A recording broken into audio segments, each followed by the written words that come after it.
কাজের দাবিতে ধর্নায় তৃণমূল কর্মীরাই এবার রীতিমতো মমতা অভিষেকের ছবি লাগিয়ে। এই ছবি কাকসার বাঁশকোপার বেসরকারি এক ইস্পাত কারখানার।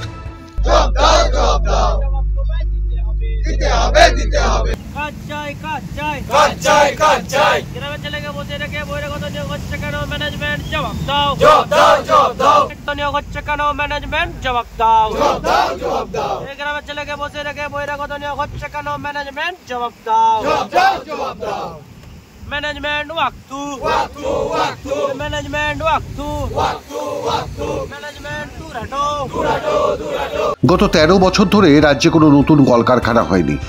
17 বছর আগে রাজ্যে শিল্প তাড়ানোর আন্দোলন করে রাজ্যে ক্ষমতায় এসেছিলেন বর্তমান মুখ্যমন্ত্রী মমতা বন্দ্যোপাধ্যায়। সিঙ্গুর, নন্দীগ্রাম, শালবনী, বিধাননগর ইলেকট্রনিক্স কমপ্লেক্স যার এক একটা উদাহরণ। এমন আবহ রাজ্য জুড়ে সে সময় তৈরি করেছিলেন যাতে মনে হয় রাজ্যে শিল্প স্থাপন করাটা যেন অপরাধ। ক্ষমতায় থাকার 13 বছরের মধ্যে তার বিষময় ফল ফলতে শুরু করেছে গোটা রাজ্য জুড়ে। কাজের দাবিতে এবার পথে বসতে বাধ্য হলেন মমতা বন্দ্যোপাধ্যায় শিল্প তাড়ানো আন্দোলনের সময় যারা প্রাথমিক ও উচ্চ প্রাথমিক ক্লাসে পড়াশোনা করতেন, যাদের বাবা মা পরিবার পরিজনের ভোটে 2011 সালে মুখ্যমন্ত্রী নির্বাচিত হয়েছিলেন মমতা বন্দ্যোপাধ্যায়, সেই তারাই বসেছেন কাজের দাবিতে আন্দোলনে। নিজেদের যোগ্যতায় নয়, জমি দিয়েছে পরিবার, সেই দাবিতে কাজ। আমরা ঝান্ডা হাতে নিয়ে, কারণ আমরা বিগত 2.5 বছর ধরে বালাজিতে কাজ করে এসেছি, নতুন নতুন প্রজেক্ট তৈরি করেছি, গ্রামের ছেলেদেরকে নিয়ে কাজ করে এসে বালাজির ম্যানেজমেন্ট যখন নতুন প্রজেক্ট চালু হয়ে গেছে তখন গ্রামের একটা ছেলেকে আর রাখতে চাইছে না, সবাইকে বাইরে বের করে দিচ্ছে। অপরন্ত বাইরে থেকে বিহার, ঝাড়খণ্ড, পুরুলিয়া, উড়িষ্যা থেকে ছেলে এনে 12 ঘন্টা কাজ করাচ্ছে। আমরা যখন কাজ খুঁজতে যাচ্ছি ম্যানেজমেন্ট বলছে লোকাল ছেলে নিয়োগ করা হবে না। এই হচ্ছে কাজের জন্য আমাদের কাজ দরকার। আমাদের বাড়ির সামনে এত বড় ফ্যাক্টরি, আমাদের নিজেদের জমি গেছে এই ফ্যাক্টরিতে, তো আমাদেরকে কাজ দেবে বলেছে, তা আমাদেরকে কাজ দিতে হবে, এটাই আমাদের দাবি। আমরা এত পলিউশন ভোগ করছি, জলের সংকট, ঠিক আছে, এত সাবমার্সাল হয়েছে, আমাদের বাড়িতে টিউবওয়েলে জল উঠছে না।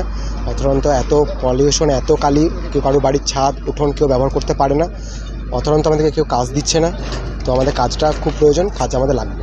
কাজের জন্য আমরা যতদূর যাওয়ার ততদূরই যাবো, করা যতটা করা ততটাই করব। পিন্টু ভৈরবদের দাবি, কাকসার বাঁশকোপায় শিল্প তালুক করতে তাদের পরিবারের জমি গেছে। বালাজি ইস্পাত কারখানার বেসরকারি মালিক প্রতিশ্রুতি মতো তাদের কাজ দিচ্ছে না। আগের আমলে মাঝে সরকার থাকতো, তৃণমূলের সময় সে সব কিছুর বালাই নেই। ফলে স্থানীয় তৃণমূল কংগ্রেস নেতারা এখন টাকা পয়সা খেয়ে হাত তুলে নিয়েছে। ফলে হতাশ কাকসার তৃণমূল কংগ্রেস কর্মীরা। দলীয় নেতৃত্বকে জানিয়েছ? সবাইকে জানানো হয়েছে, সবাইকে সমস্ত রকম চিঠি করা হয়েছে। তো তোমরা কোন দল করো? আমরা সবাই তৃণমূল পার্টির করি। তার কর্মী আমরা। উচ্চ নেতৃত্ব কি বলছে? উচ্চ নেতৃত্ব শুধু সময় দিচ্ছে, বলছে সুরাহা হবে, কিন্তু এখনো পর্যন্ত আমরা কোনো সুরাহা পাইনি। কি ভাবছো তাহলে? আমরা ভাবছি যে কি হতাশ? আমরা পুরো হতাশ। উচ্চ নেতৃত্ব সব জায়গা থেকে ম্যানেজমেন্টের দিক থেকেও সব জায়গা থেকে আমরা পুরো হতাশ হয়ে গেছি। আর এই হতাশার কারণেই কাজ করতে চাওয়া হাতগুলো আন্দোলনে বসেছে, প্রয়োজনে আমরণ অনশন করতেও রাজি। আর তৃণমূল কংগ্রেসের জেলার নেতা সহসভাপতি এখানে আবার বিজেপি RSS এর চক্রান্ত দেখছেন। কারণ নাকি 2026-এর নির্বাচন। অবান্তর যুক্তি সাজিয়ে বোঝাতে চাইছেন বিজেপিকে জেতাতে শিল্প মালিক কাজ দিচ্ছে না বেকার যুবকদের। এটা আমি অনেকদিন ধরে বলছি, একটা গভীর চক্রান্ত চলছে। কিছু কিছু কারখানার মালিকরা আমার মনে হয় RSS এর সঙ্গে যুক্ত আছে।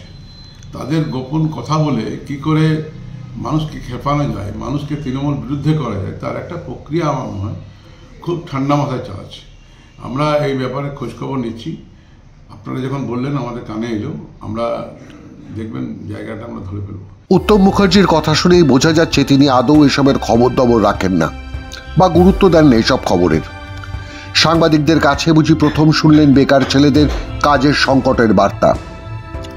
যদিও বিজেপি এ দাবি নস্যাৎ করে জানিয়ে দিয়েছে তৃণমূলের দুর্দিন স্পষ্ট।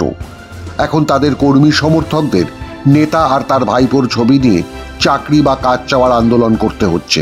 মাথা থেকে তলা পর্যন্ত তৃণমূল সর্বত্র ক্ষমতা দখল করার পরেও তৃণমূল কর্মীদের আজকে কতটা দুর্দিন যে তৃণমূল কংগ্রেসের ঝান্ডা নিয়ে মমতা বন্দ্যোপাধ্যায় আর অভিষেক বন্দ্যোপাধ্যায়ের ছবি নিয়ে বাসকোপায় আন্দোলনে বসতে হচ্ছে কাজের দাবিতে, বেতন বৃদ্ধির দাবিতে।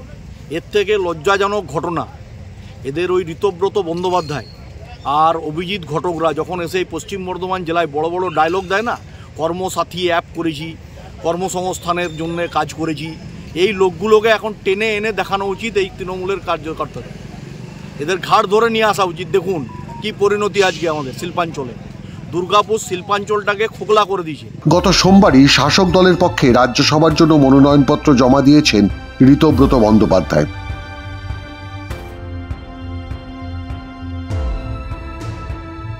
যিনি একদা সিপিআইএম এর রাজ্যসভার সদস্য ছিলেন, যুব নেতা ছিলেন, নারী ঘটিত কেলেঙ্কারির জেরে সিপিআইএম থেকে বহিষ্কারের পর যোগ দিয়েছিলেন তৃণমূল কংগ্রেসে। মমতা বন্দ্যোপাধ্যায়, অভিষেক বন্দ্যোপাধ্যায়ের সৌজন্যে দ্রুত তৃণমূল কংগ্রেসের শ্রমিক সংগঠন আইএনটিটিইউসির নেতা বনে যান। কাজের আন্দোলনের বদলে শিল্প মালিকদের সঙ্গে আপোষের রাজনীতি করে এই বেকার কর্মহীন ছেলেদের ঘাড়ে পা রেখে এখন পৌঁছে যাচ্ছেন রাজ্যসভায় আরও একবার। আর হতাশ কর্মহীন দুর্গাপুর শিল্পাঞ্চলের বেকার যুবকেরা নেতা নেত্রীর ছবি সামনে সাজিয়ে অনশন আন্দোলনে নেমেছেন। বিজেপির নেতা কোনো এক জায়গায় ঠিকই বলেছেন, তৃণমূল কর্মীরাই এখন চরম দুর্দিনে, কারণ তাদের সরকার সর্বোচ্চ ক্ষমতায় থেকেও তাদের কর্মীদের কাজ দিতে পারছে না। বাকি শিক্ষক, ডাক্তার, পরীক্ষা সফল যোগ্য ছেলে মেয়েদের কথা না হয় এ রাজ্যে ছেড়েই দিন। মাধ্যম ব্যুরো রিপোর্ট।